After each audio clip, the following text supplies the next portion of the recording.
We want to talk to the public. We want to make sure that our citizens know it was not a vote for a tax. It was a vote for independence for our local government so that we could have home rule. It was never our priority to pass anything, certainly in the first 100 days.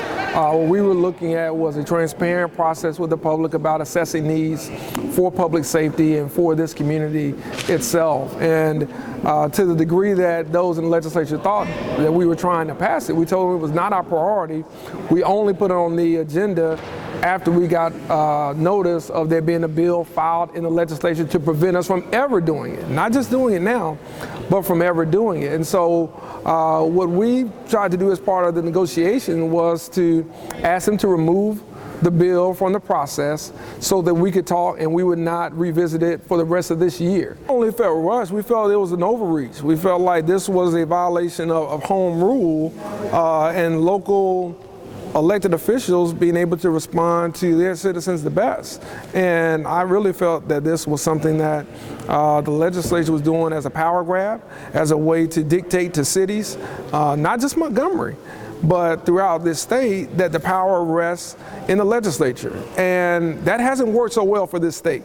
So I don't know why we would think it would work well with the state legislators trying to govern how cities and municipalities and towns raise revenue. And that was the biggest issue for us, was local governance and making sure that we had the ability to make decisions that the voters of Montgomery elected us to do, and the voters of any city elect their city council or their mayor to do. And this bill is a threat to that, because if you have a revenue need, you already have to go to the legislature for ad valorem increases. Now, one of two areas that cities do have as a way to generate revenue, they would take that away. But no one talked about reducing sales tax.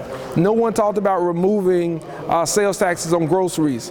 So it makes you wonder whether or not this was really motivated by the right reasons and by the right people, or was it done in a disingenuous fashion as a way to make sure that the city of Montgomery could not make decisions on its own at the local level. Now, what we will do with this is certainly we want to prioritize public safety.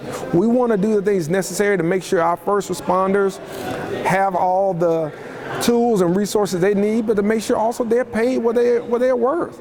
That's police, that's fire, that's also making sure our sanitation workers can earn a livable wage and have a dignity about the work that they do.